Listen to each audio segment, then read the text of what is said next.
Previously on Moment of Balance. My dearest daughter. There is a politician, Representative Ashi. My family has requested that I meet with him. Chong, I'm so sorry about this, but would you be willing to do a little bit of air nomad work? Hey, you got a second to chat? Why are you protesting? He's gonna wreak havoc on our community. Did you know that he's trying to ban pepper spray? There's some rumors about what he did with his campaign funds. I have another job for you. Password. The head may be gone, but the body lives on. Why are you getting weird? Are you aware of the Equalists? That's a platinum gun?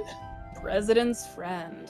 About to be Representative's worst enemy. We're gonna kill him. I don't need him to die. I just need him to not be there anymore. I cannot abide that either way. I'm asking you to do this for me. So Hanako sent a letter to her mother. What's going to happen with that? I think that what happens is we get a small scene of us flashing over to the Fire Nation, where we, descend into some sort of meeting room or what have you, where we see Hanako's mom going over some documents or evaluating. I guess there wouldn't really be a war table for her to be sitting at or anything.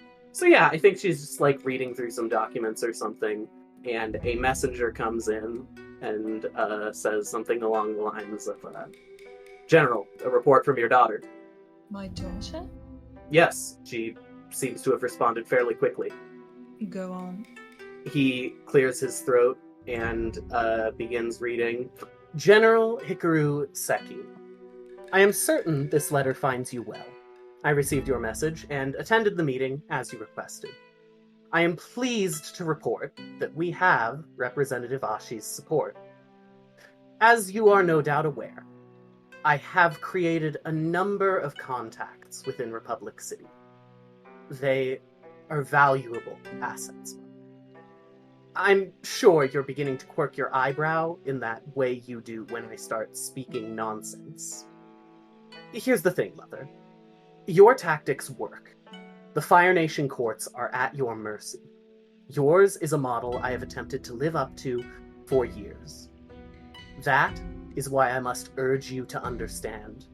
The rules are different in Republic City. I have been negotiating with the Triads.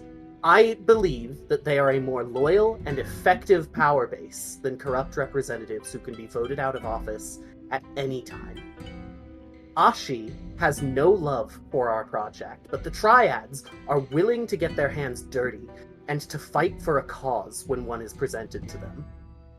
Ashi aims to pass legislation which would leave many of these loyal contacts imprisoned, powerless, or worse. I particularly fear for my close confidant, as well as her triad, the Piercing Pistols. Do not mistake me.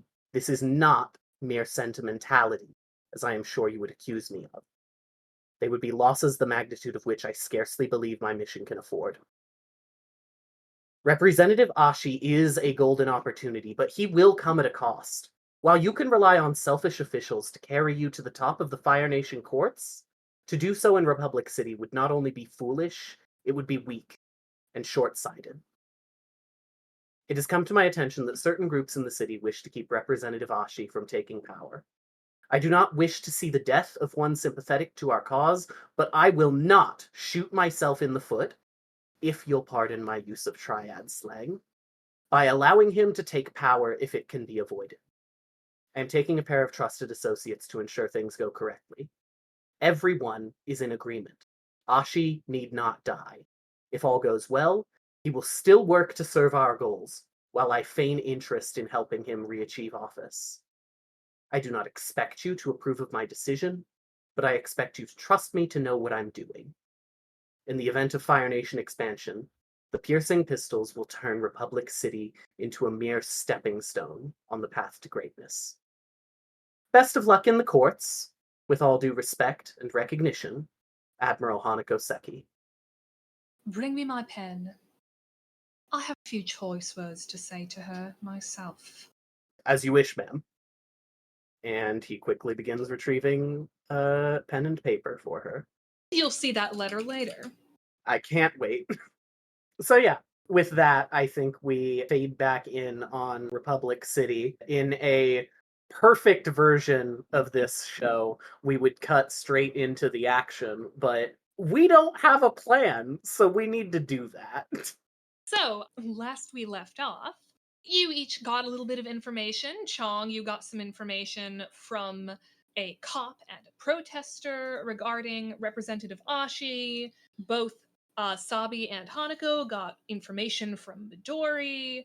You guys are attempting to figure out how to get this man out of office without having him be killed by a gun and have that be made an example of as a reason why guns should be banned. Or banned more so than they already are. We don't have a lot of time to keep this guy from dying, but I think I have an idea of how we can make it work for everyone. Except for him, he'll be disgraced and probably thrown in jail. But I do have an idea. By all means, go on. I think if we can get enough dirt on him before his first council meeting, we can have him arrested at the council meeting, turn over the information to the police to get him arrested. That will fulfill my end of the bargain with my new metal bending teacher, or earth bending teacher, and it'll disgrace him. He'll be ruined. He won't have a political career, and anything he says, they'll just ignore. Not to get too caught up in the details, but does he have triad connections that would satisfy your metal bending teacher? They just want some level of anything improper. He wasn't super specific about the details. He just wants to be able to feed information on corruption and stuff to his higher ups, which it seems like this guy's got something going on, although I suppose it wouldn't hurt to learn more details. I can probably buy us some time, but they're not going to let him start to make decisions. Like, if we let this go on for more than about a day, we're probably going to have to, run the risk that he's just going to end up dead. I was under the impression that they weren't going to let him take office. Like, I think we have to do something tonight. That's a very tight timeline. I feel like I think I can buy us the day as long as he doesn't get to do anything. But beyond that, there's no way. I don't know. I have a feeling that we might be able to learn something else useful, because, I don't know, it feels like we're kind of like, we don't really have a lot of specifics on him yet, do we? I mean, the stuff that Chong was talking about is very promising, but also kind of vague, and I don't know if that's enough. What if I got an idea? Chong has an idea. Okay. He's an airbender. I'm a peace officer. I bet I could reach out to my airbending guys, and I could tell them, and we could totally make an excuse to push it a day, the whole ceremony thing. Think that they'll agree to push it back a day? I mean, I guess that's worth a shot. They did ask you to be there specifically. They would consider it if an airbender thought that it was a good idea. Here's the thing. It can't just be me. Chong lifts up his sleeves of his long sleeve shirt and whatnot, and and rubs his head. I don't have the tattoos. I'm not a master. I'm someone who can airbend. I don't have enough status to, on my own, completely postpone a big event like this. I mean, I like where you're going with this.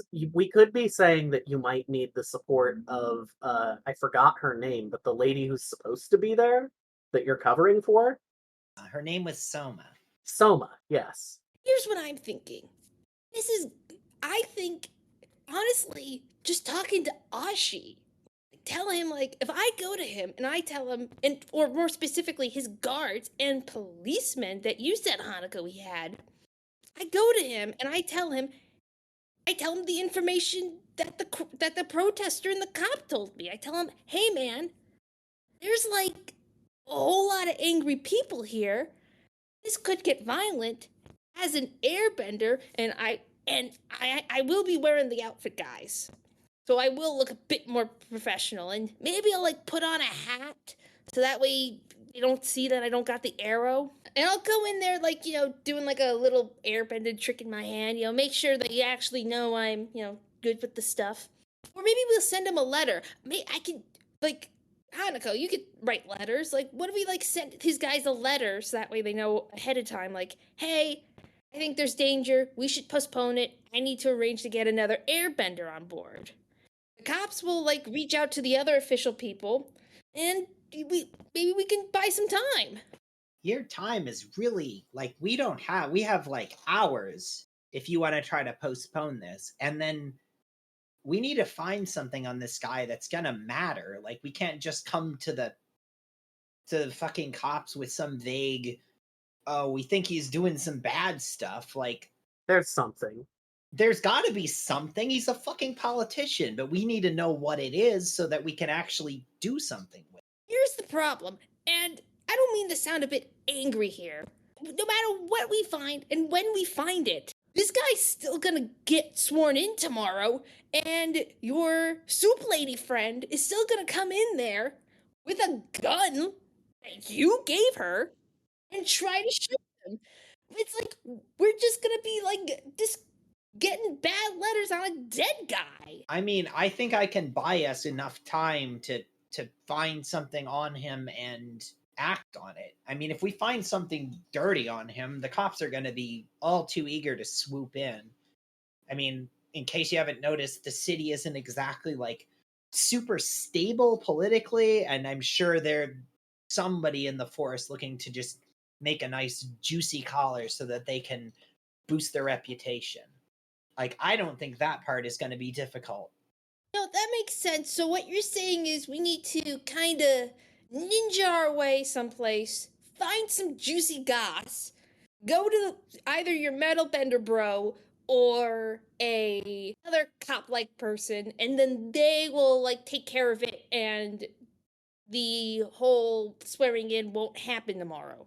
Yeah, that's the idea. Just got to figure out how we're going to get that information. We should bust into his house. I mean, that is an option. It seems to be where we're headed. Hanako, if I can be honest for a second, and he does like a little like loop around the room. It's like you seem kind of important political wise in some. You could say that as a thing. You could say that, yes. Your sense of people is overwhelming. So like you're kind of important in certain areas, in certain circles, you'd say. And let's be honest, you're hanging with us. You haven't been like, super squeaky clean in all this. If you had important stuff that you wouldn't want to show people, where would you keep it? Your house. That's an excellent question.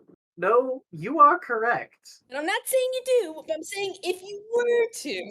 Now, Chong. Now, Chong. I'm not going to tell you where my hiding places are. But I do see your point. I think that going to take a look would not be a bad idea. We're sneaky. We could totally just swoop in, find his. He has to have like a home office or something that we could break into. Either that, or I don't think, or maybe his public office. Like, does he have like a building or little cubby thing he works in? I mean, he hasn't been sworn in yet, but he's probably got some kind of office. He has the space. campaign office you guys right. visited before. I think both are like very valuable uses of our time. We need to buy some time. So Chong has to get this thing pushed back if possible. I need to buy time with Midori so he doesn't end up shot in his sleep. And then we need to do some breaking and entering. And no offense to either of my esteemed companions, but I don't know how much experience you have with that kind of thing. So I feel like I'm going to be doing some breaking and entering. I admit, I haven't. I've only heard stories of like people doing that. You were discovered eavesdropping outside Shady Shin's place. I mean, yeah, listen, eavesdropping's one thing. I have yet to steal physical items. I'm more of a stealer of words. Those are not similar things. I mean, Maybe Bombay's got someone that could help us. I feel it should be stated. You're not incorrect that this is not something I do frequently, but it's not something with which I have no experience. I mean, really? my family is not exactly one that operates on, shall we say, fair terms of engagement. I'm learning all kinds of things today. Okay. Well, that's 2 people and 2 locations. I still think it might be worth the time to ask Bombay if she's got someone that can help us out. I don't disagree. All right, Chong, what's the plan? How are you gonna convince them to push this thing back a day? Because you got maybe like, I don't know, 8 hours to do it. Chong thinks for a moment and he looks at them and says, I think, honestly, to portray a sense of urgency, it would make the most sense if I just ran over there now in my uniform, huffing and puffing and whatnot, seeming like I've been doing my research, and tell them, hey, I'm your guide for tomorrow, and you need to postpone, cause danger. And I'm an airbender, and I don't have any stake in whether you go tomorrow or not, and I have only stake in everyone being alive and healthy. So, why wouldn't you trust me? If he thinks that he's in danger, he's gonna go somewhere that other people don't know about. He's gonna go to whatever bolt hole, safe house kind of place he's got. He's not gonna want to stay at his house. He's not gonna go to his office because people know about those. So yeah, I think that works. And might have the added benefit of us not having to worry about your little friend getting any hasty ideas. Yeah, I don't know how connected they are. I don't know how much they know about this guy, and I don't know how many people they have watching him. But I still think we can buy them some time because honestly, I think they're going to like our proposal. Like, it's one thing to kill someone, it's another thing to absolutely destroy them. What if we split up for now? Because a lot of this rides on the idea that I can get this guy out of his house with the power of peace, quote unquote. You guys go to the sandwich lady and you talk to her about possibly getting a cat burglar type. You are conflating at least 2 different people into one entity, but yes, I understand your meaning. Chong operates in his own way. How about this? And I'll leave it up to you, Sabi, if this is something with which you're comfortable. But it makes enough sense to me that I am at this point going to be developing my own relationship with Bame. Why don't you go to the hideout in the Spirit Forest, convince them to hold back? Chong, you go do your thing, and I'll go speak with Bame about potentially procuring us some extra help. We're going to have to hit both locations tonight. I mean, the whole having the cover of darkness thing, and also time is a factor here. Because we still need to get this information to somebody who can actually act on it. So, yeah, get whatever help you can, and I'll buy us as much time as I can.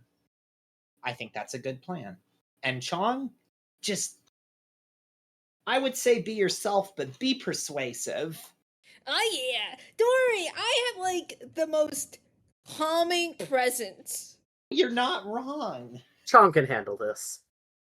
They're gonna look at me and they'll be like, yeah, this guy seems cool. He knows about peace and staying alive and stuff. This'll be great. This is gonna work great, guys. You are disarming. And Chong flashes a winning smile. He's very confident. I have the utmost faith in Chong's ability to pull this off. I, in spite of myself, do too. Now then, we all have our plans, and as Sabi said, time is of the essence. We should get moving. How should we communicate? Oh, that's a good idea. Oh, that is a good question. Yes. Okay, so, like, we're all going to be doing our own separate things. And provided those are all successful, we'll be working with, like, a bit of a broader time frame, right? So, why don't we plan on meeting back up at Hanako's house and then from there deciding where else in the city we're going to go tonight specifically? I think I'm also gonna bring Zopa with me. She's very disarming. I thought you just brought Zopa with you everywhere, just all of the time. I don't think I've ever seen you without her. And just as you say that, Zopa pokes her head out of like the little pouch on my up by my neck, like under the little neck flappy thing, and goes. Aw, that's cute. And Chong says, like, well, just in case, communication's key in a team, and just in case, like, you're all like, I wouldn't bring a pet, but I think when you look at that face and Zopa like tail pokes out and does a little wag, you feel calmer already. I want to emphasize Hanako jumped when Zopa popped out. Sabi looks very unsurprised that the Yeah. cat bunny thing is just kind of like on Chong's person at all times. Hanako sighs and like reaches out and gives Zopa, like, it looks like she's afraid that if she touches it, it's gonna bite her. But she like gives it the most tentative pat on the head.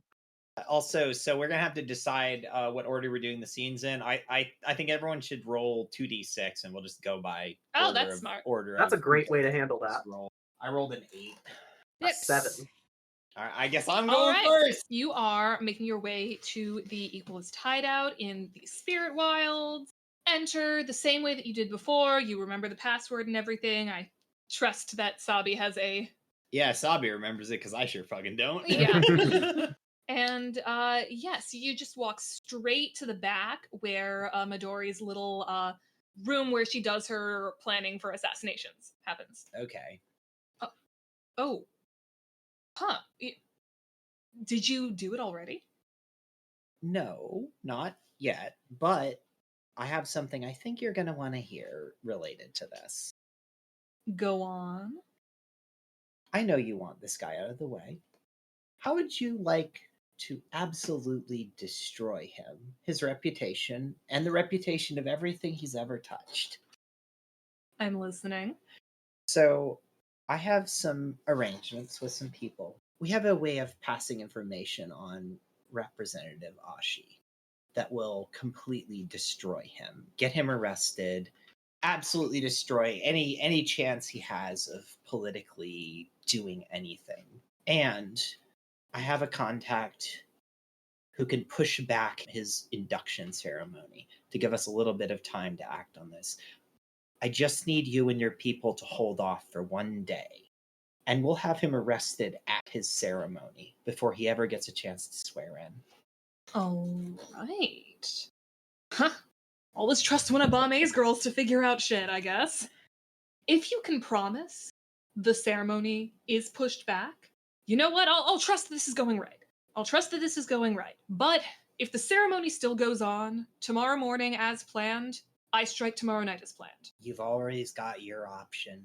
I'm not going to take that off the table for you. I'm holding on to the gun for now, but once this is all figured out, come back tomorrow. I'll give it back to you. All right. Hanako, Yes. you are going to make your way to Bombay. Yes. This is going to be interesting. As always, Bombay is in her spot that she's always in. Not that I think that it's going to really impact anything, but I am curious. Is it more difficult for me to get back to Bame without Sabi? Always Hanako with directions.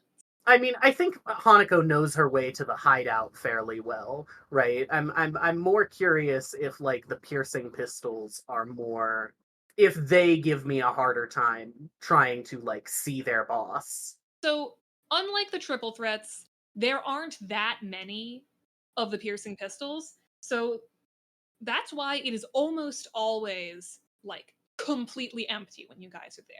People aren't usually just hanging around Bame's area. She's almost always just completely alone in there. So, as always, there's no one else there. All right, then yeah, I just walk back. I knock on the door, I guess, and then kind of crack it open. Hello, are you busy? Are you here to deliver some terrible news about Sabi? No, nothing of that sort, I promise. Is there a reason she's not with you then? Yes, we are trying to move quickly tonight, and Sabi is currently elsewhere, doing her own thing. And what would that thing be, pray tell? I am suddenly realizing that I have to explain everything. I'm just going to lay the entire situation out to Bame. I'm not going to do it in character voice, but like kind of the way I'm going to handle it is like, so this is what the gun is for. We don't want that to happen because like if one of the whole points of trying to get this guy out of office is that we don't want big gun legislation happening, this is still going to cause that to happen. So we are keeping that on the table, but making plans to try to like find other ways to keep him out of office. Because of all of that, while Sabi is going off to try to delay the assassination, and another friend of ours is going off to delay the actual induction ceremony, I am coming to you to see if we could get the assistance of one of your other girls in trying to break in at some relevant locations and acquire some dirt to help keep him out of office. This was Sabi's idea, I would like to state. I never would have taken a Fire Nation noble for being one interested in breaking and entering.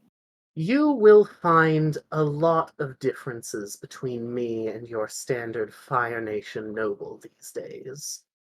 I, as much as anyone, am not a fan of Representative Ashi. If I was in his district, I would have done something to rig that election if I could. But alas, I couldn't have even voted against him.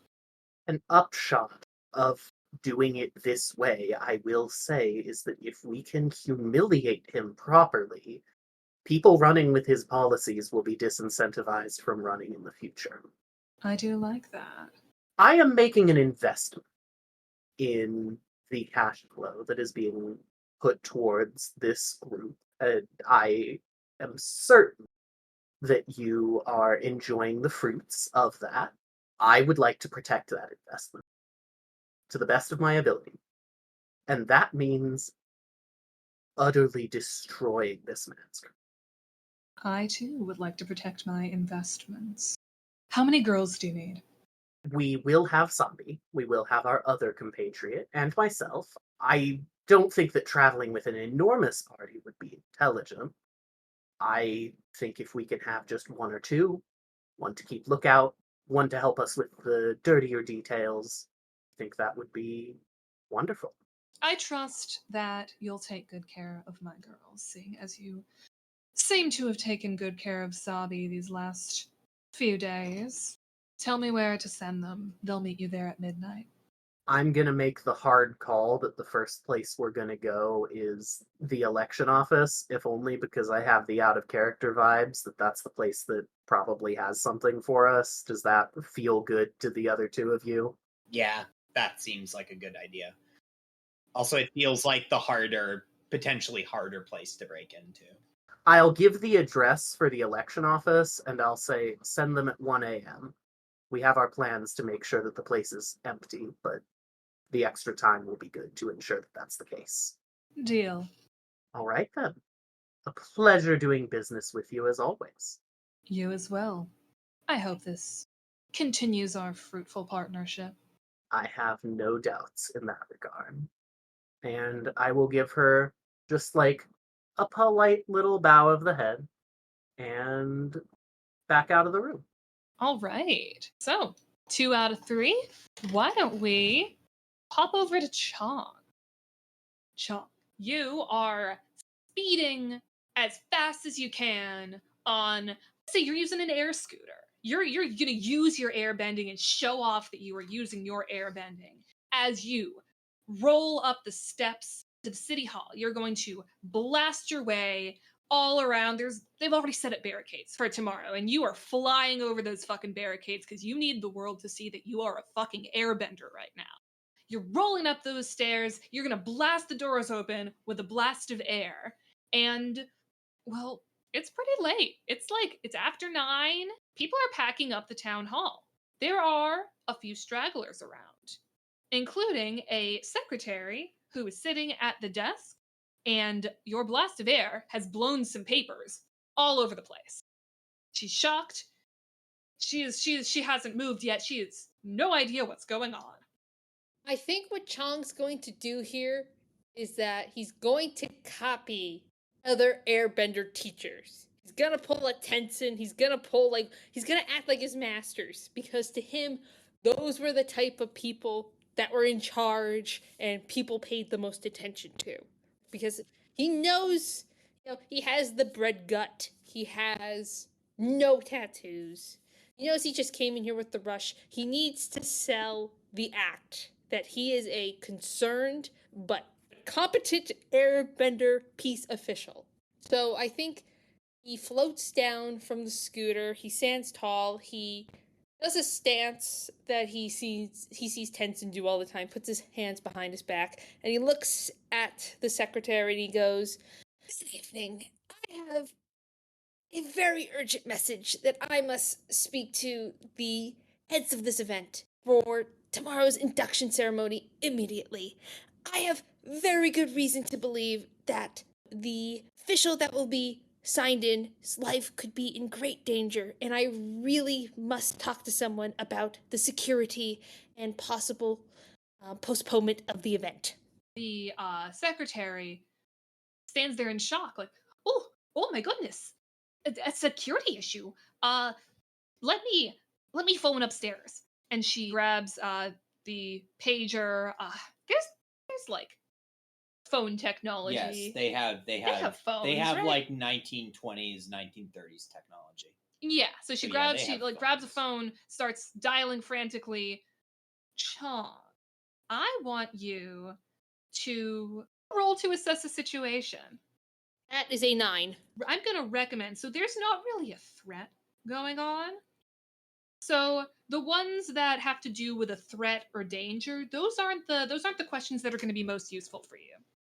What should I be on the lookout for? A bunch of papers just scattered all over the place. And while the secretary is busy phoning upstairs, getting somebody down here who's a little more in charge who you can talk to, you bend down and you pick one of the papers up, and it's a donations ledger from Ashi's campaign. From the looks of these papers scattered all over the ground, this secretary is starting to move some of Ashi's documents from his campaign office into like the town hall, because he's got all sorts of documents, and this looks like this is the amount of money that was donated to his campaign from the many rich majority Fire Nation, some rich Earth Nation people who donated. Is there anyone else in the room? No. Is there anyone outside? No. It is the end of the day. There aren't too many people here. The only people who are here are like a few secretaries and like a handful of officials upstairs who are, working to get the ceremony underway. And is the door still open? Or slammed shut. Or slammed shut. Okay. Are there any open windows or... There are no witnesses. Do you want to take it? Because there's no witnesses that can see you take it. I want you to take this. I want to take it, but here's the thing. Like, so I want to take it, but I was wondering if there's a way I could like be sneaky and like be like pretend to be picking it up, and then all of a sudden like have a gust of wind come in, aka mirror bending, and like the papers I want to steal go outside, and I send Zopa out to get it, or Zopa's outside, I have her collect them or something along those lines. But if I have full reign for these, Well, I guess here's the question. Are they a lot of papers, or do you think, will the secretary notice if, like, how many sheets are these? Is this like 1 or 2 sheets, or is this like a packet? It's like 2 pieces of paper. They floated your way. They are by your feet. You can just snatch them up if you want. Shove them in your robes. So Chong, being a criminal, does like a little sleight of hand and takes and puts the papers up his long sleeves because he has like the frills and whatnot. And he has Zopa like put her tail down his sleeve and tuck him safe up by by his chest or whatnot. Zopa automatically, they've done this for tricks and whatnot before, so she's familiar with this move. And Chong like bends down, he collects the rest of the papers, and he says very calmly and trying to pull off that tension energy, like being like, oh, I am so sorry, ma'am. It looks like you dropped these. Let me collect these for you. And he puts the papers, with of course the hot stuff up in his jacket, on back on the desk. Just hang tight there. There should be a representative coming down in like 2 seconds. Oh, my goodness. I can't believe this is happening already. I know, it's a terrible thing. As a peace officer, it always pains me when I hear that there could be potential danger. And I just want to try so hard to make sure that everyone is safe and has the best time that they can at this event. Thank you for your service. This could have gone horribly. No, thank you for yours. And I appreciate your urgency in this situation. The sooner I can talk to people and get this straightened out, the better. And Chong just, gives her like a little head nod and continues to stand there waiting, looking calm. Zopa's still hidden. They don't know that he is Zopa. Chong, you are sitting there, and after a couple minutes, a woman in official-looking robes comes down, shakes your hand, says, "Nice to meet you. I'm Councilwoman Pa Lin. I hear that you have some reports on some incoming danger." Yes, thank you so much for meeting me on such short notice. I am very aware of the late hour, and I do apologize for disrupting anything I might have disrupted. But I just felt that what I have to report is of the utmost importance, and I needed to report it to someone who had controls over tomorrow's events immediately. You understand, as a peace officer, why I had to do this. Of course, of course. I am in charge of organizing the event, so you're speaking to the right person. Excellent. Thank you so much. For reference, I am the designated peace officer for tomorrow's event. It is, as you're aware, as an airbender and as a peace officer, it is my job to go down there and make sure that there is peace on both sides. That no one gets hurt and that everyone leaves the event happy and peaceful. In my patrols of the grounds today, I saw many protesters and policemen, and in my discussions with them, I've learned a lot of insight on potential dangers. Are you aware of the bubbling anger there is towards this election from Ashi's neighborhood? I was aware of the protests. Do you have any proof that the protests are planning on turning into something more sinister? Well, that's the thing, Councilman. It's less of physical proof that I have, more than rumors. And it's not rumors, I should say. It is an airbender's hunch. It is the chakra that has opened up in me, of the peaceful elements, of the waves I can feel.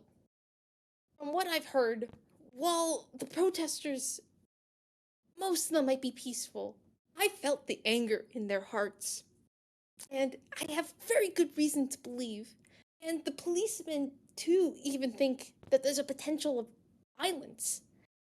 I think what we need to do, for everyone's safety for tomorrow, for this event, I should say, is that we postpone this event to the next day, so that way tomorrow we can have more peace officers such as myself there, and possibly rethink security to make sure that everyone, especially Ashi, remains safe.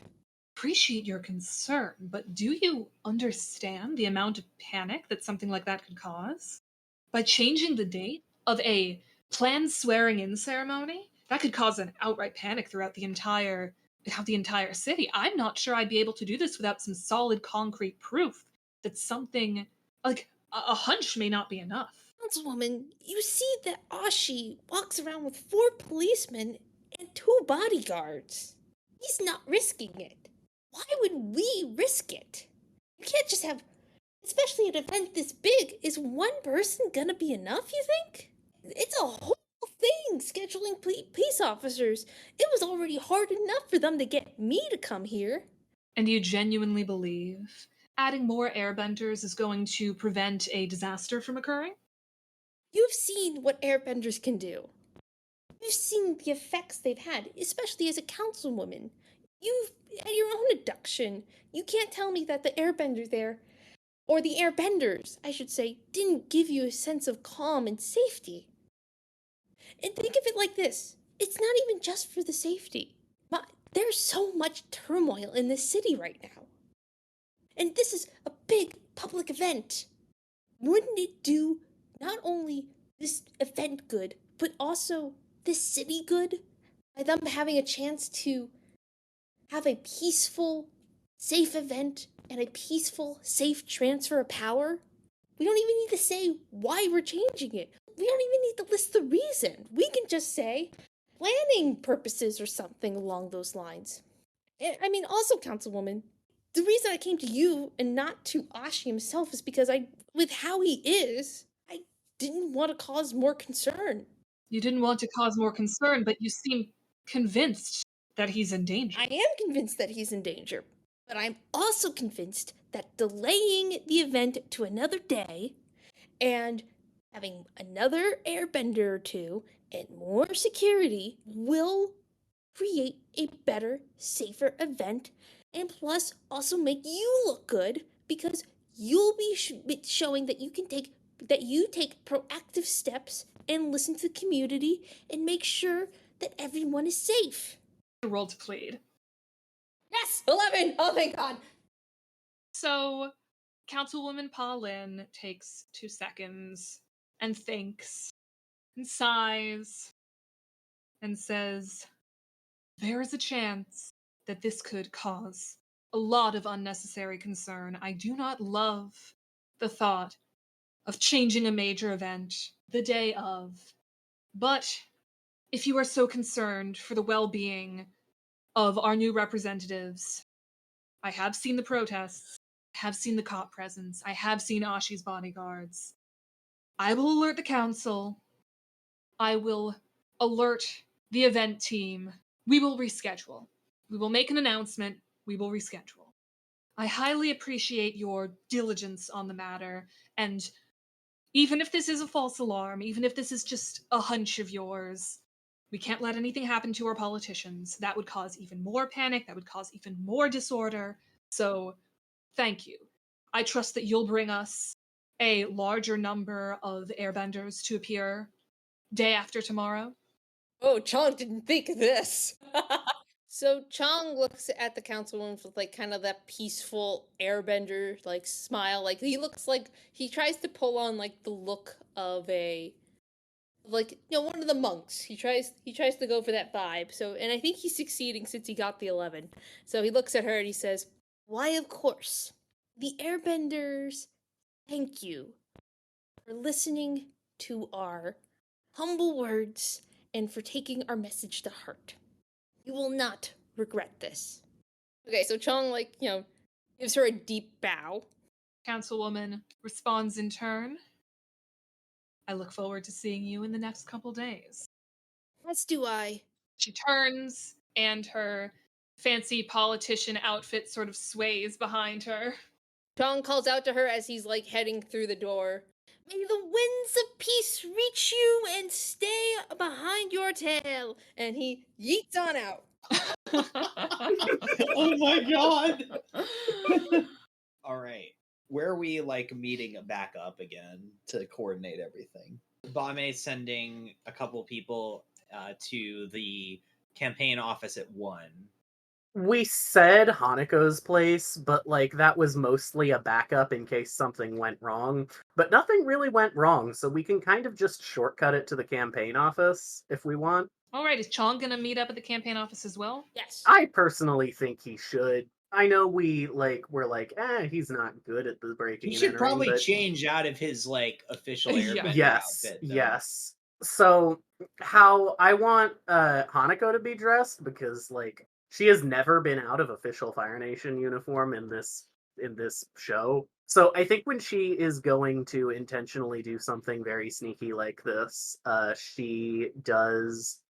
she ends up in just kind of like a black jumpsuit kind of thing. And I'm envisioning something like Zuko's Blue Spirit outfit, right?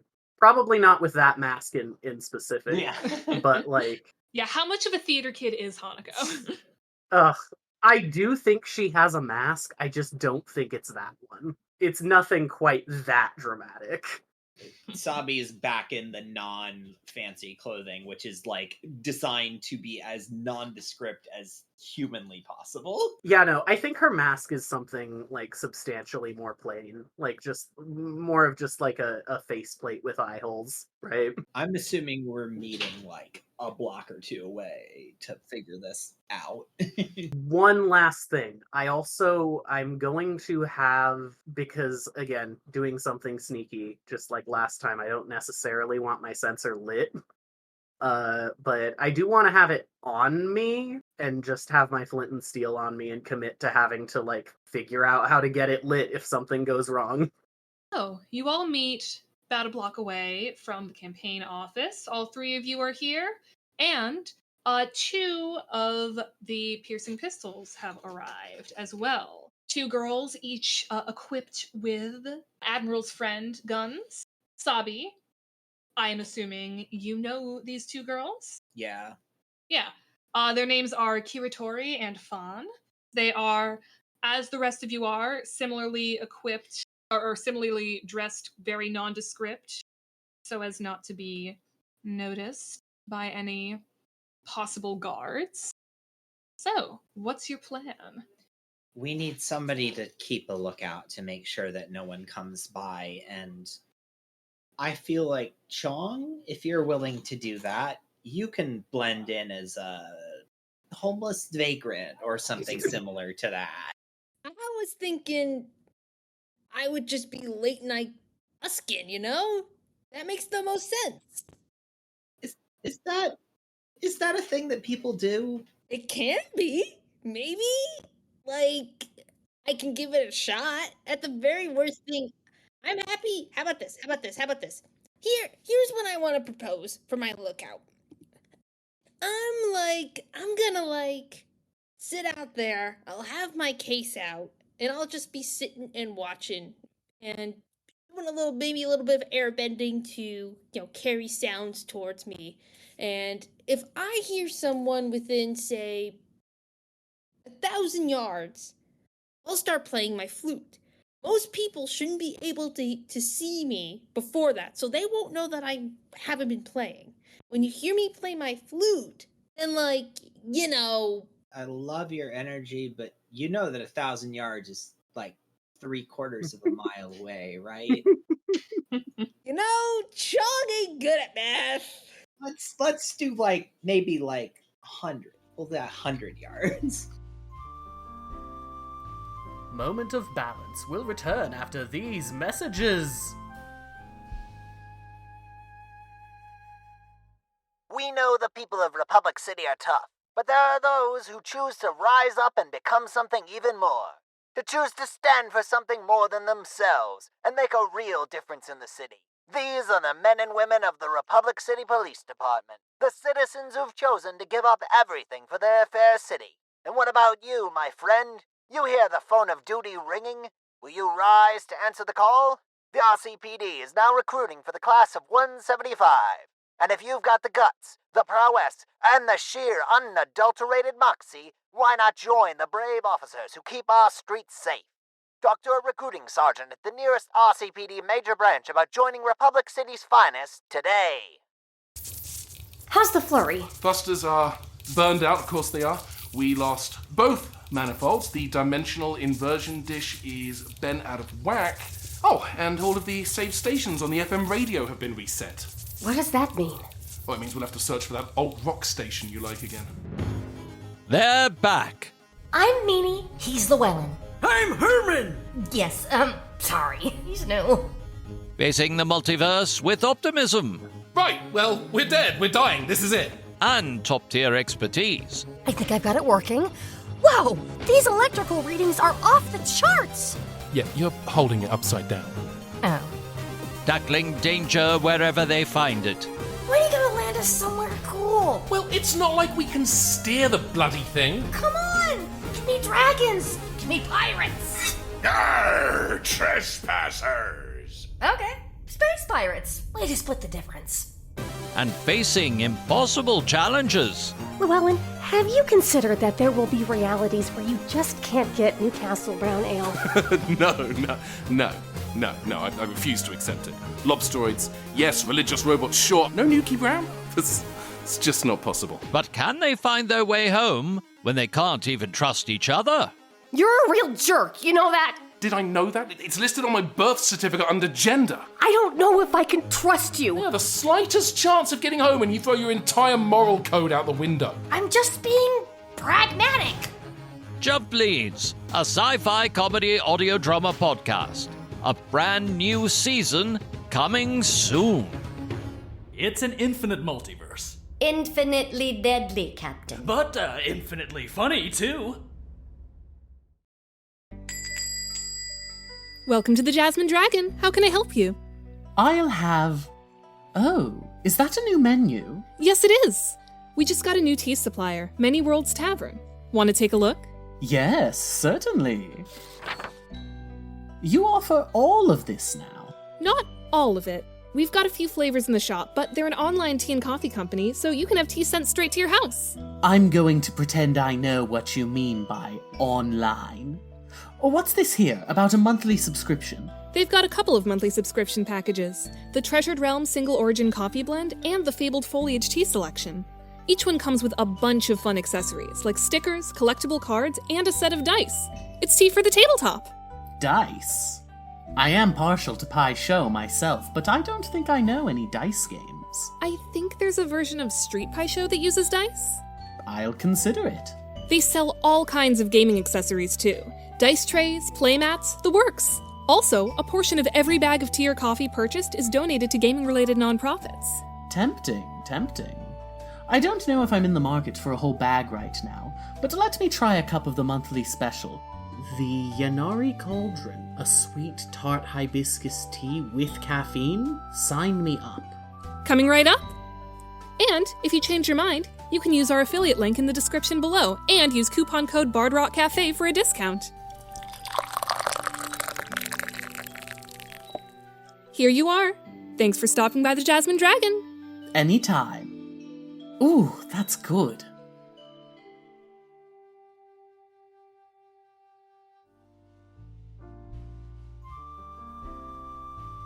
And now, back to Moment of Balance.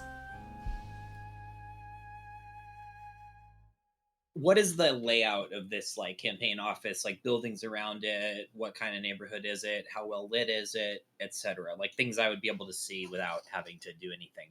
You guys have already been there. Not you, Chong, but the others have already been Yes, we were there before. Oh, yeah? So- I'm familiar with the layout. It's on the first floor of a building that has a bunch of various office spaces in it. So you are going to have to not just break into his office specifically, but you are going to have to pass the front desk. Now, there isn't anyone at the front desk right now because it's 1 a.m, but you're going to have to break through a couple of different layers. Okay. It's on a fairly well-lit street. The lights are still on. The street lights are still on. So it's not completely dark. Is there a back way in that we're aware of or anything like that? I'm going to have you roll to assess a situation. That's with focus, right? That's with creativity. I did not do great. I got a 6. You do not. see a back entrance. Okay, cool. Are there roof lines in the area that could theoretically be accessed by people? Like rooftops nearby? Yeah. Okay. Yeah, it's a city block. Yeah. There's multiple buildings next to each other. If you so desired to jump from building to building. That's not where I was going with this. Oh, what were you going? I'm going with having someone up there to keep a lookout. Oh, yes, totally, completely. That is an option. And if you'd like one of Bame's girls to do that, I think we should have Chong doing his late night busking thing. On the lookout on the ground, and I think either Kiritori or Fawn. Do I know their like relative skill set? Are they basically the same? Kiritori Does is either of them have a better rifle and not a pistol, or they both have They pistols? both have the Admiral's friend pistol. They both have the same gun that Bame supplies to all of her girls. But Fawn is a slightly better shot, and Kiritori has a little more experience with the whole breaking and entering thing. I think Fawn should go up on the roofs nearby and keep a lookout. Just see if anyone's coming up. Obviously, if it's a big threat, you can always shoot at them. And if not, I don't know, make some noise so that we're aware of what's going on. Fawn nods and starts to make her way up to the building. And then Hanako, you, me, and Kiritori will go to the building itself and try to figure out a way in and see what we can find. Can I ask one of them to also check for other passages or other ways in? Like basically using the NPC as assistance? Yeah. Hanako, can you roll for assess a situation to see if you can find a back passage? And Kiritori is going to help and give you +1. I think that sounds perfect. Okay, that's a 9. But that's perfectly fine, because the question I was going to basically assign to you is what's my best way out in through? Yeah. There is a back entrance. It is a garbage exit. There's some garbage dumpsters back there, and it's not an easy door to open. It's locked. It's not really meant to be opened from the outside. Can we check to see if it's locked? But it's in a much darker area. It's sort of not quite in a back alley, more in like a side street, but it's not as well lit a side street. Let's go do that. I would like to carefully examine the door and its mechanism to basically figure out what kind of lock it uses, what kind of everything mechanical about the door. I'm going to take some time to do that. So I guess that's roll to rely on your skills and training. Okay. I rolled a 9 +2 for focus +1. I got a 12. Fantastic. Okay. So yeah, you can tell that this is a pretty simple lock. You're the one who knows lock picking. Yeah. How do you pick the lock? Describe the latch to me. It's the one with the slidey thing, not the bolt. So you can just jam a credit card. Okay, I have a small thin piece of metal? Does someone have a small thin piece of metal, or is there a piece of trash that I can use? I mean, you are by a dumpster. I'm assuming we have basic burglary tools. I'm going to take a small piece of metal and just jam it into the lock. I'm sure that I also have hair ornamentation that would suffice. Okay, so I'm not even going to bother picking it. I'm just going to physically bypass the latch to open the door. All right. So you are through door number 1. You're going to make your way through the hallways to the campaign office. Now, there is a security guard. It is 1 a.m. He's not super attentive right now. What's your plan? We've been in this building before, so we know at least the basics of the layout. Where is the guard relative to where we are? Where is he moving around? Is he in one place? He is sitting at a desk. There's a desk nearby, a couple of... So this is a building that has multiple offices. Right. And he's just he's at this desk. He's just sitting there, chin on his fist, not exactly paying much attention. The door to Ashi's office is around the corner from where he is. So we have to go by him? You have to go by him. How built is this guy? Is this a big burly dude? Is this a small guy? Is this... Picture Crow. So Not super scrawny, but also not like big and muscular. Yeah. You know what would be really useful here? What? Sopa. I mean, Chong does have Zopa out there. I think since Hanako's the one that had this idea, that Hanako should maybe say something in character. Yeah. I mean, did you have some other idea? I was gonna just bash him over the head with the back of my gun and knock him unconscious. Hanako does like a very deep, very quiet sigh. You know, we could get Zopa's help with running distraction. It's a better idea. All right, so I guess we're gonna ask Kiratori to run back and like get Chong. Yes. Because I don't think Zopa's like gonna just do this for anybody. Yeah, no, we need Chong in here. Yeah, you're gonna need to either switch places. I think we're gonna ask Chong to just come in, so we're just gonna have the one lookout. Yeah, I think one lookout is fine. Yeah. So, yeah. She's gonna run out to Chong, and Chong, what do you do when you see her approaching? Hey, what's up? Everything okay? Can we borrow your cat? You mean my cabbit?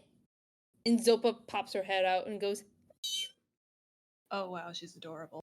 Oh, we need her for a distraction. Can you, like, come with us? I think Chong, like, puts his hands on Zopa. Like, do you think it's, like, dangerous? And Zopa does a little sad. Kiratori just shrugs. We're breaking and entering. What do you expect? Chong thinks for a moment, shrugs, and goes, okay, as long as I'm there to help guide her, it should be okay. And then he makes a little air scooter and air scooters on down. We're gonna let him in, Yeah. etc., etc. He gets to the house, he asks you guys what's going on, you tell him what's going on, and describe him to me again, the goal. Get the guard somewhere that he won't be able to see us breaking into the office or getting over to the office. If we get to the office, we're out of the guard's line of sight? Yes. Okay. We just need to get around the corner unannounced. And also, Chong should probably remain there so that we can get back past the guard when we get what we need. Anna, can you describe what's in this room? Like, what does it look like?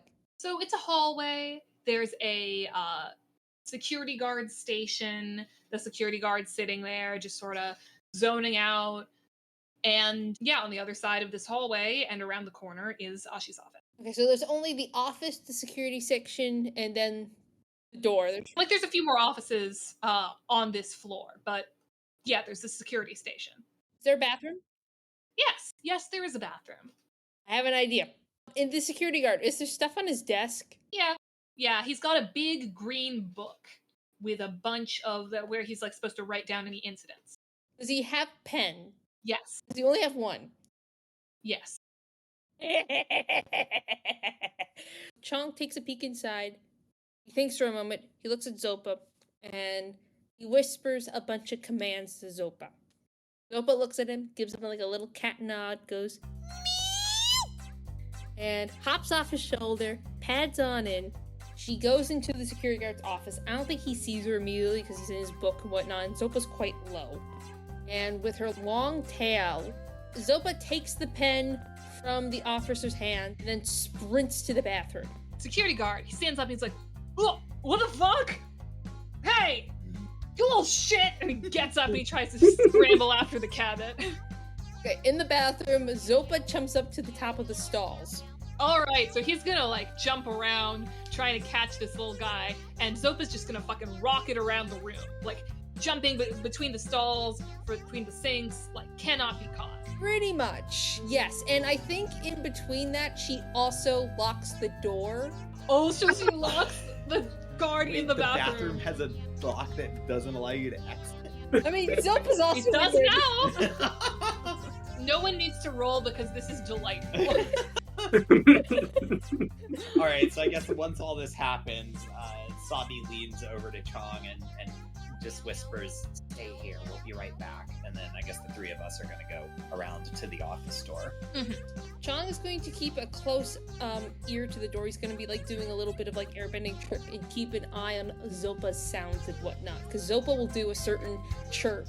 If she gets in trouble, then he will do a little airbending trick to jimmy the lock and give her a chance to like get out the door. All right. Is the door to the campaign office locked? Yes.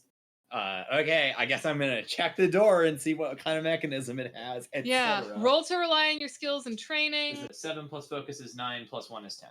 Okay. So you notice that it's the same kind of lock as before where you can All right, do the thing, but it's also got a chain on. It has a chain on it on the inside? Wait, chain on the inside would mean that someone else is inside. Yeah, you can't. Okay, then it has a bolt. It's got the two locks. It's got the regular one and also a bolt. It has a deadbolt? Yeah. All right, I guess, does Kiratori have lockpicking equipment with her? Yes. All right, I like to pick the lock. Is it a standard pin and tumbler lock? It looks like a standard lock? Yeah. All right, I guess I'm going to try to pick the lock. Okay, so pick the lock, pop the latch, which is also not going to leave any particular signs that anything was done. Picking a lock is non-destructive. You guys are in the office. It's like it was before, a pretty standard campaign office, lots of campaign posters, meeting areas, all sorts of stuff. It's starting to get cleared out because Ashi is planning on moving into City Hall soon. Of course. But there is a safe in the back. Kiratori knows how to break into a safe. Okay. More so than either of you do. So she's started working on that. Hanako, if you were an unscrupulous politician, where would you hide all of your secrets? If I'm being quite frank, there's two kinds of unscrupulous politicians. The ones that are careful, and the ones that aren't. And Hanako's just going to go directly for his desk. Because I genuinely do not think that Hanako has enough faith in this guy to think that he would, not just keep incriminating shit in one of his desk drawers, right? In the drawer, he's got a little black book in there. And it seems to have some budget information in it. Uh-huh. He's got a lot of lines on this budget for things that don't seem to make sense for a campaign.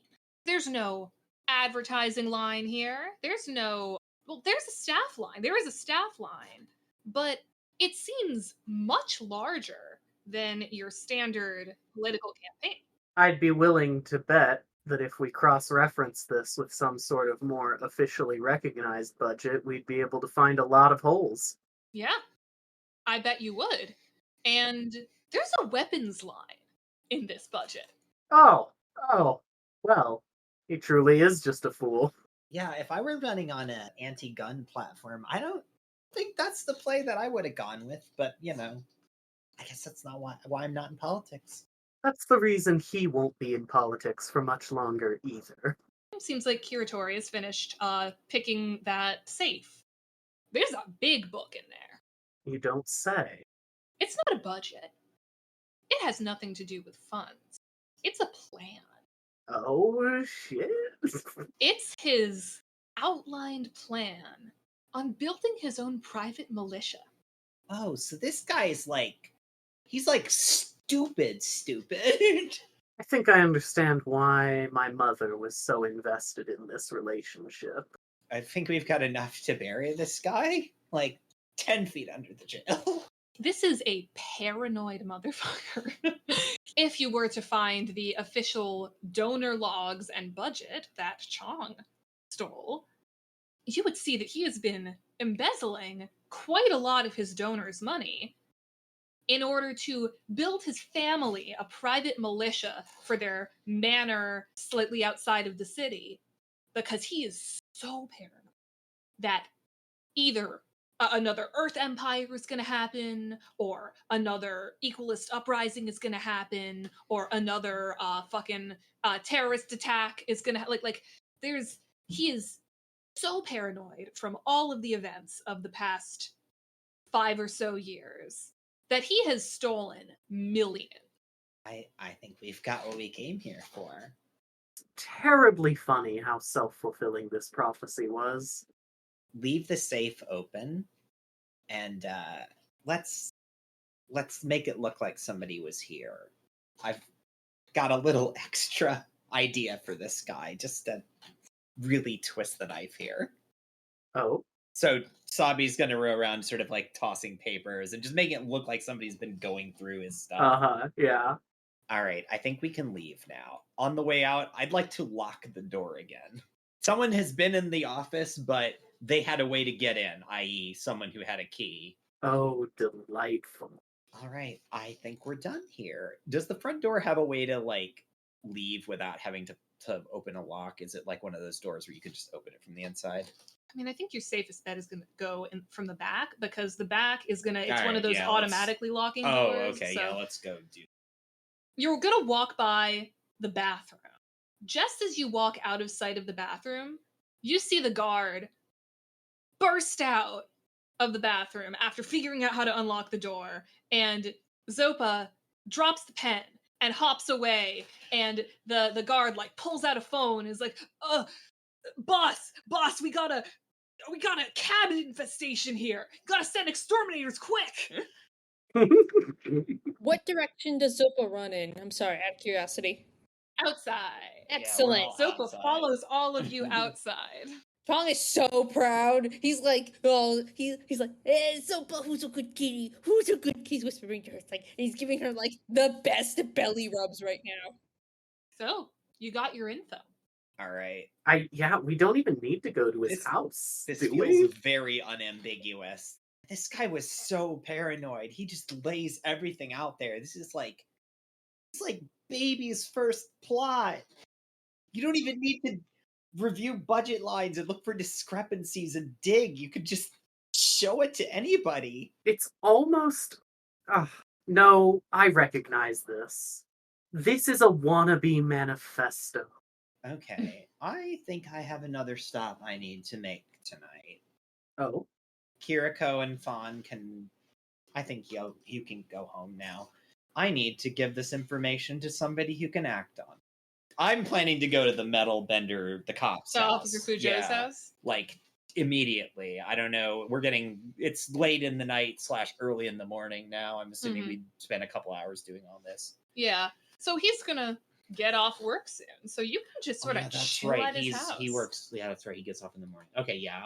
I'm gonna go there. And I think I should probably go alone. Like, he hasn't seen either of you two faces, and I want to keep it that way. Yeah, that makes sense. We should get some sleep. I think that's a great idea. Can we do it at your place? You got those really fluffy mattresses? And Zopa really likes the pillow, don't you, girl?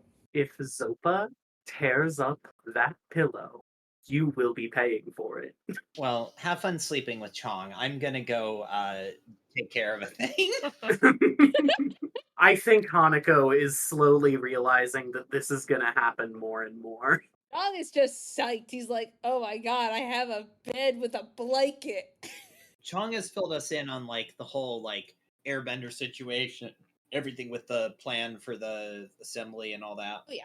Chong, get some rest, because you got to do some convincing tomorrow, and I hear Tensen's a real hard ass. Yeah, we also didn't quite end on the best terms, because I kind of... I'm very much looking forward to seeing how that plays out. All right, so I'm going to go to the officer's place and like wait discreetly for... So yeah, since that's gonna happen first, why don't we do that? Let's do that. So you're at Officer Fujo's apartment. You're just sort of chilling on the stoop. Yeah. You're gonna surprise him when he shows up. And surprise him, you do. He comes around the corner. He almost leaps out of his skin because he was not expecting to see you for another like 5 I have days all of the stuff that was like provided, right? I've got all of the binder. Oh yeah. Oh my god. What are you doing here? I've got payment for my first lesson. Oh. I think we should talk inside. He leads you into his apartment, pours you a little cup of tea. You didn't take him for being a fancy tea guy, but he's a fancy tea guy. Okay, Sabi's like playing out opening up some of the books to like some choice pages that make the whole like plan here, very unambiguous and kind of tapping it.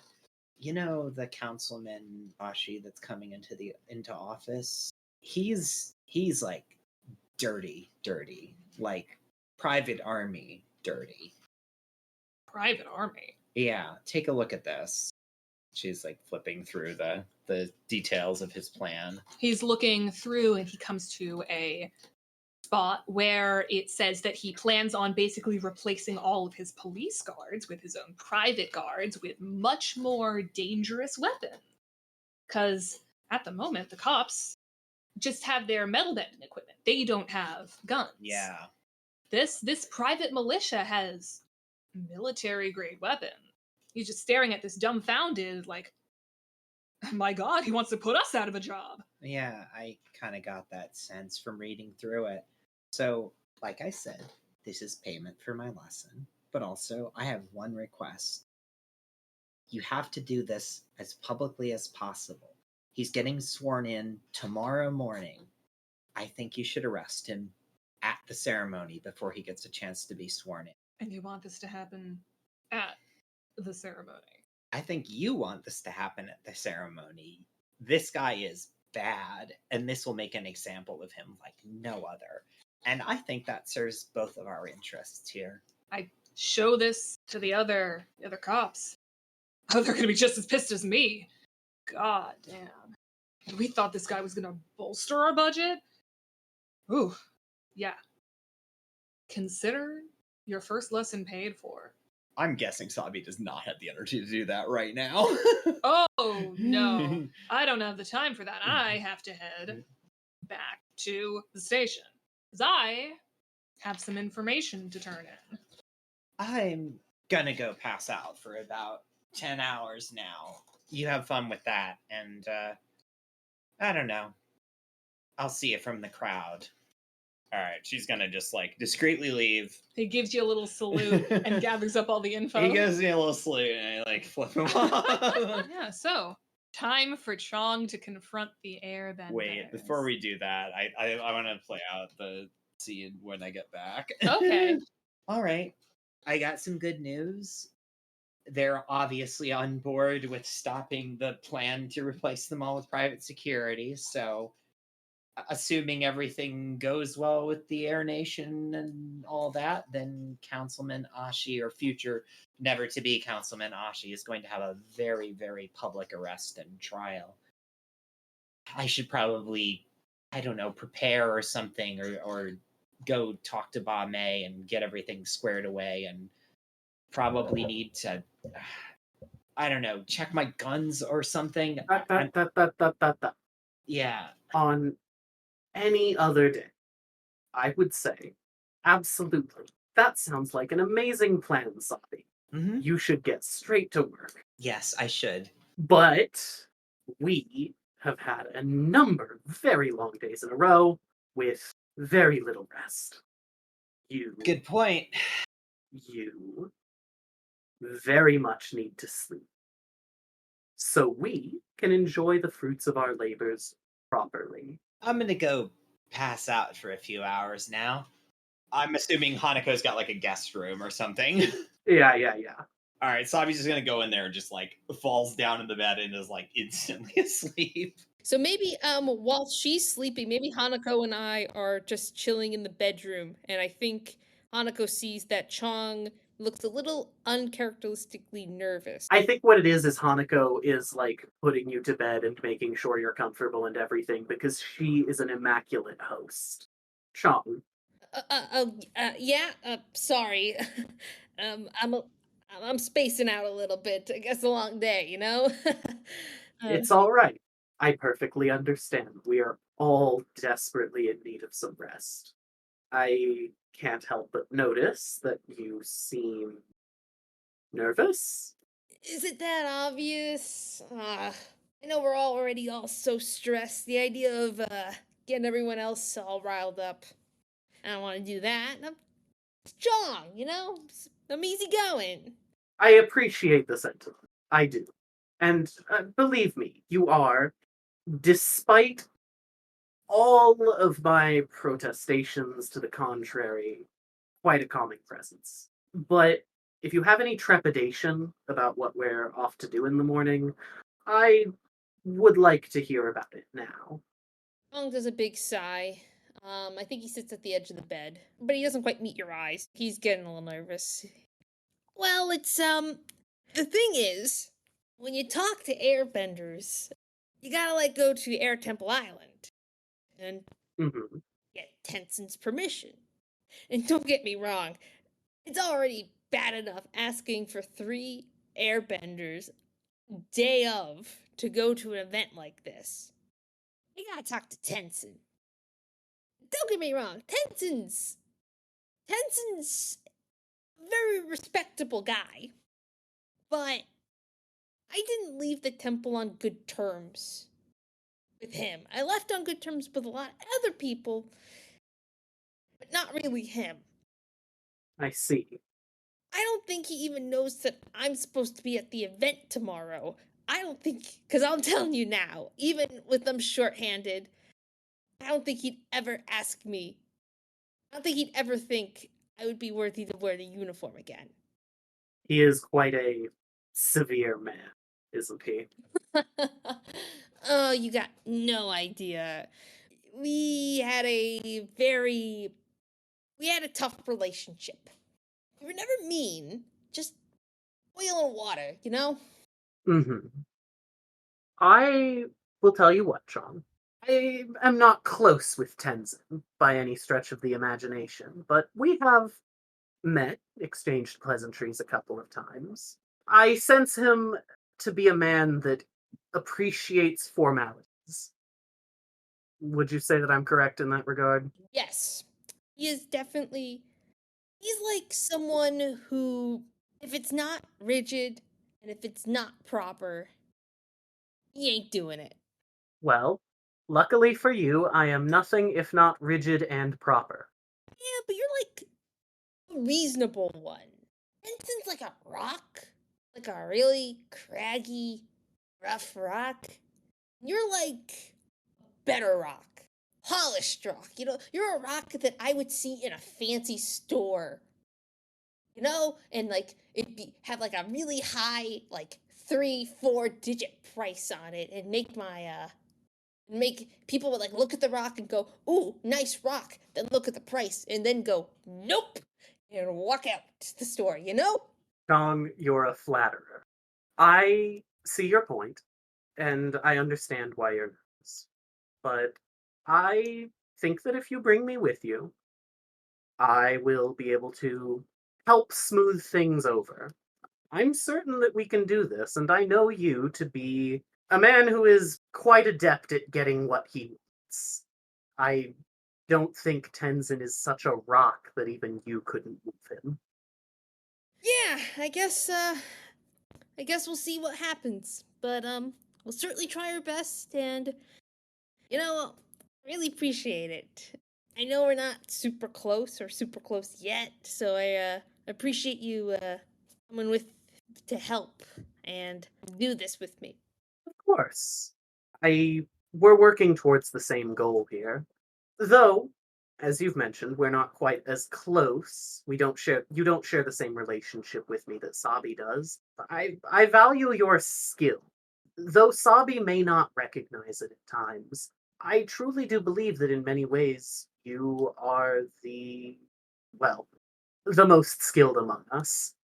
Chong's eyes fill with stars. He has never been complimented like this before. I think Chong even attempts to hug you in the chair. Do I need to roll for this? No, I don't think Hanako knows how to respond to that. She wouldn't be able to defend against it if she tried. You have caught her just so flat-footed in like a sudden moment of affection. I almost like the idea that you've like airbended yourself out of the bed such that there is like as little opportunity for her to like realize what's going on as possible. I think that's exactly what happens. I think he's so happy, like he can't even he just automatically airbends a little bit, like he likes little jets with his hand. And he just shoots up a little bit, and he like gently floats down and like hugs you, and your arms are still like on the armrests of the chair. He's just hugging like the upper part of you.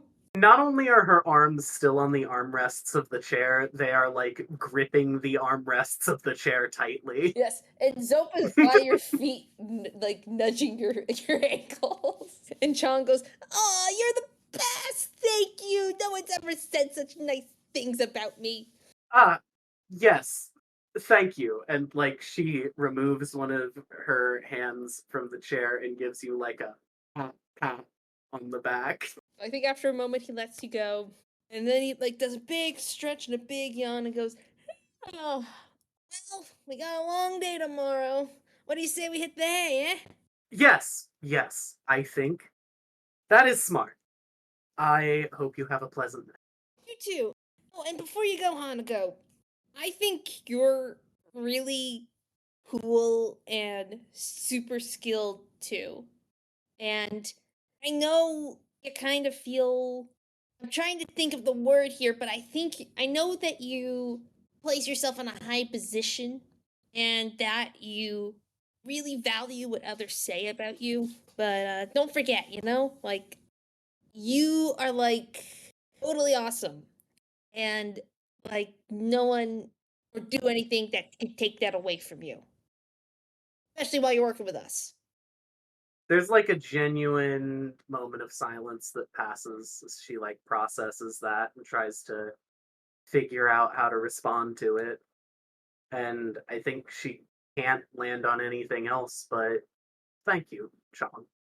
That does mean a lot.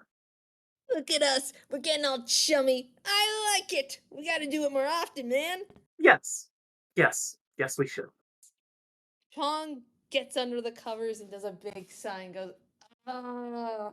So, that means the two of you, tomorrow, together, are going to head to Air Temple Island to speak with Tenzin.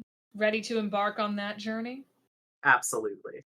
So you guys are going to go to Air Temple Island. It is daytime, assuming it's like, late morning, early afternoon. Air Temple Island is, bustling with air acolytes as always. There's some people training in the back. Lots of lemurs just picking fruit off trees. Chong's putting on a brave face. He has Zopa with him. On the ride there, which I guess that could take place on Azula. I think she would recommend to you that you treat this as like, even if you don't really mean it, right? Just kind of treat this as like like I'm trying to like represent something here. Like I'm trying to be at least a little bit in line with the whole airbender thing, even if you don't really mean that. The two of you make your way onto Air Temple Island, and you make your way into the Air Temple, where sitting at a sort of a front desk, but like not really, because it's an air temple rather than like an office building. But like, there to greet people is Pema, the wife of Tenzin. And she looks very shocked to see you, Chong. She stares at you and she's like, Chong, you're back. Wow. Welcome back. Are you here to re-enroll in the school? I think me and Poma, we got along. Like, I was a troubled child that was lovable. I was spunky in her eyes. He has a lot of respect for her. He got along well with her. He gives her like a friendly little wave and a little respectful bow. Hey, Pema. No. I'm actually here to talk to Tenzin about getting some more airbenders for this event that I'm helping. Sorry, it's hard to find the right word. Basically, I'm helping keep the peace, and it's turning into a bit of a bigger event than we thought. So we're gonna need another 1 or 3 guys to come, and I was hoping to talk to Tenzin a bit about it. Would you know if he's in today? It's lovely to see you again, by the way. Well, Tenzin's out in the garden training some of the new recruits, but you said you were at this event to keep the peace? You're not on the rosters as a member of the Air Nation. Yeah, it's kind of a long story. It wasn't supposed to be a big thing, but then it became a big thing. So Now we need some kind of real people. What event is this? Oh, by the way, I didn't introduce this person with me. This is Marquis Hanako. Admiral Hanako Seki, at your service. Pleasure to meet you, Admiral. Now, Chong, please, what event is this? No, it's a public event. It's of a political nature. It might be it is a councilman's induction ceremony. Swearing in ceremony? I thought I had a sign that went to Soma. Oh no. Okay, hold on 1 second, wait right here. And she steps off and she runs off to the back. Oh no. Have you gotten somebody in trouble? I think I got someone in big trouble. And I like her still, like, as a friend. Dude, I cannot tell you how many airbenders are pissed at me. I will be there for your conversation with her as well, if you would like. Oh, please. Don't get me wrong, I try. You know, sometimes I'm not as lovable as I think. You have a hard time fitting into established structures. An issue I can sympathize with. Yeah, I just wish other people weren't the collateral sometimes. So while you guys are chatting, you hear a large whoosh from around the corner, and Tenzin tromps in. He is fucking pissed. His cape is like trailing behind him. His face is like bright tomato red. What is the meaning of this? Hey! Tenzin, it's been a while. The beard is looking on point, man. Have I introduced you to Duchess Hanako? Admiral Hanako Seki, at your service. I believe we've met before. Yes. Pleasure to meet you again, Admiral. First, I'm told that my former pupil, who disappeared in the night, never to be heard again, is back on my doorstep. And next, I find out that he took one of my other airbenders' jobs. And then, I find that he is asking for backup for a job that was never completed the day it was supposed to be completed? I mean, you're correct on most fronts, but in, like, my defense, dude, I didn't mean to get roped up in this. If I may, as I said before, a pleasure to see you again, Tenzin.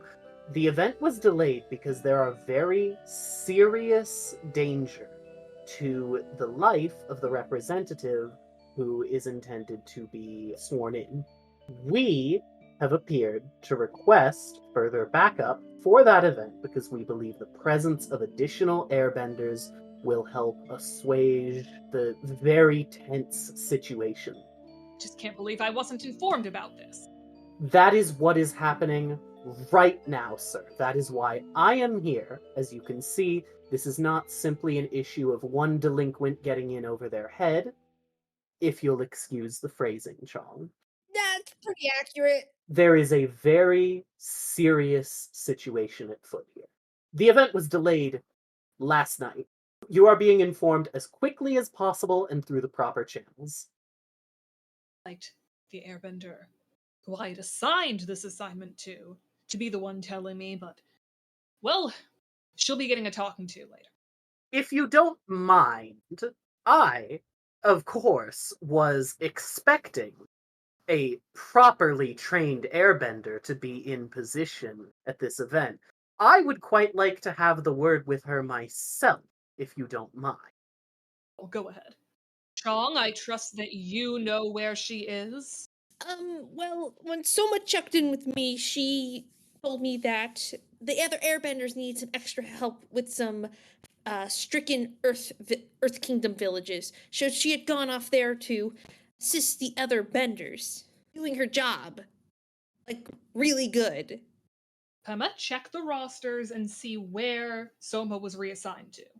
And Pema starts flipping through some things and isn't finding anything. Tenzin turns to Hanako.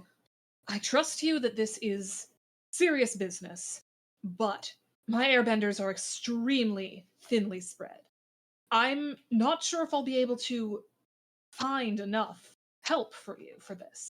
Unless you're able to really convince me that this is something that I am able to pull humanitarian aid away from the rest of the world for, I'm not sure how easy this is going to be for you. I completely understand, sir. The situation in Republic City is it's at a boiling point, especially with regards to this particular representative's election. I'm sure you've heard the situation. If you simply cannot pool enough resources to prevent a potential assassination, I understand. The back of his neck bristles at the word assassination. Roll to plead. I don't even know what stat I'm rolling with, but that's a 12. So Dope. Okay. You're certain that an assassination is underway. Oh, quite positive. Is there anyone I can send you? And then at that moment, Pema speaks up. I have no idea about Soma's whereabouts. And Chong, it's at this moment that you remember that she asked you to take her shift because she was tired and wanted to take a nap. Ow! She asked you to take the shift because she has been doing back to back to back airbender shifts and she needs a day off. But Tenzin now thinks that she's just sort of fucked off somewhere, and he's not any happier at her. He looks through the roster, sees that there are 2 airbenders that are available, younger recruits, people who haven't really been trusted to do the higher level humanitarian aid in the Earth Kingdom missions and are usually like stuck on guarding spirit portal duty. Gives those 2 to you and says, if you can find Soma, you can have her too. Chong, you know where to find Soma.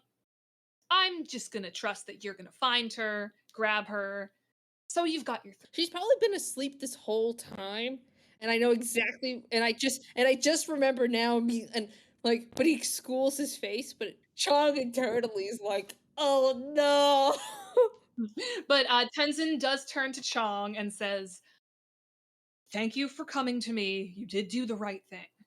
I would greatly appreciate it if you would consider coming back to finish your training, because we could very much use more hands on deck here. I'll be honest, man. That's something I'm not prepared to decide right now. I have other things I really need to do before I can devote myself to something like this again. Worth a try. Before he leaves, Chong yells out, and by the way, Soma doesn't know how I left and how I am. So when I see her and when you see her, don't be angry at her. She's really good at what she does, and you're really lucky to have her. Don't let my screw ups be tied to her at all. Noted.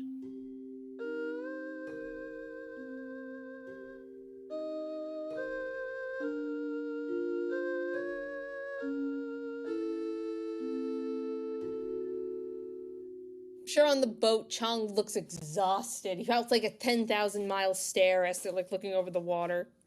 As Chong's doing the 1,000-yard stare out on the water, Hanako reaches out, puts her hand on him, and says, "You did very well back there."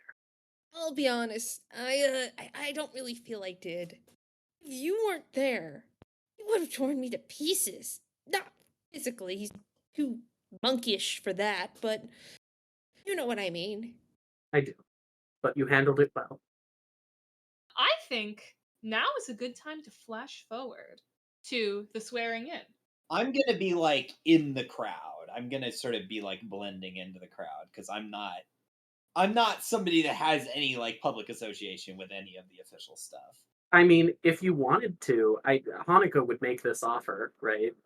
You have posed as one of her guards before. She would be happy to have you up in her viewing area. Okay. Then I'm gonna pose as one of your guards. I'm gonna put the nice clothes back on. All right, and Chong, you have your 2 younger airbender recruits plus Soma there, and Soma is so embarrassed. She cannot believe that she handed off what would have been a potential assassination scene to you. And she's like, oh my god, Chong, I'm still so sorry about this. I did not know this was going to be anything.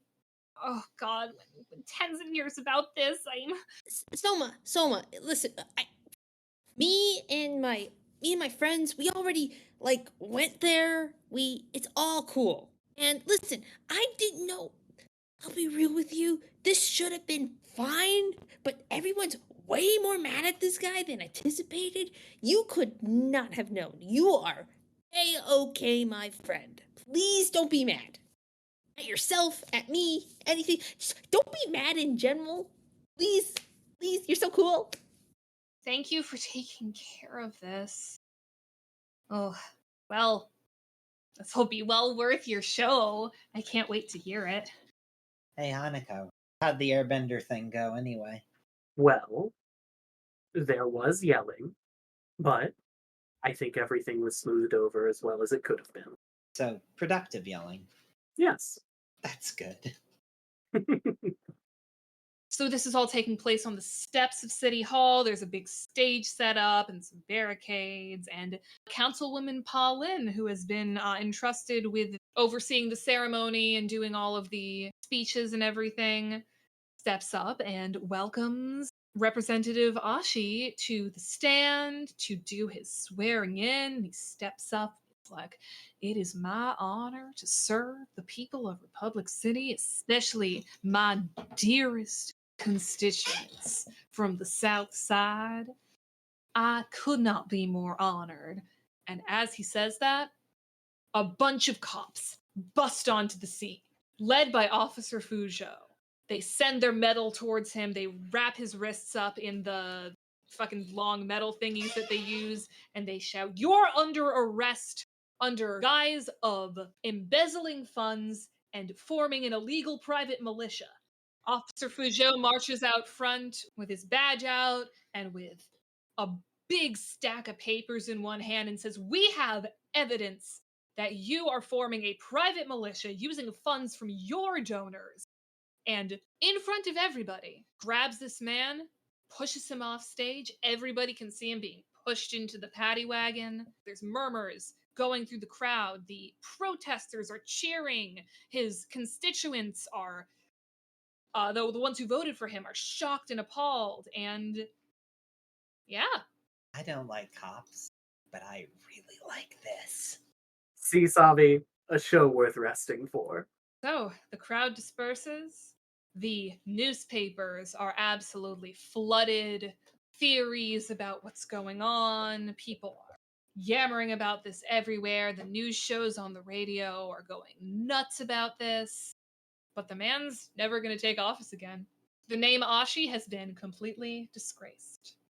Sabi, eventually, later that day, you're going to make your way back to Midori's place to retrieve that gun. Yeah. I'm gonna switch the firing pin back, by the way. Midori gives you back the gun, and it says, "Tell Bame that if you or any of her other girls wants a few lessons in chi blocking, I'd be happy to give." My god, you saved us. You saved us the hassle of getting that asshole far away from us. That would have been a disaster. Thank you. You're welcome. I'm gonna be real with you. I would have been just as happy to put a bullet in his head, but I think this worked out better. So, giving me something to think about. So yeah. I'm curious as to what the papers said about the state of his campaign office and the fact that it looked tossed, but also that the door was locked. So, a couple days later, Sabi, you do pick up a tabloid that happens to be full of political gossip. People are heralding this security guard as a hero for being the whistleblower. He is deeply confused. You can see on the front page, this man he's just got like this confusion in his eyes, like deer in the headlights. There's a quote from him that said something along the lines of, dang cabin infestation.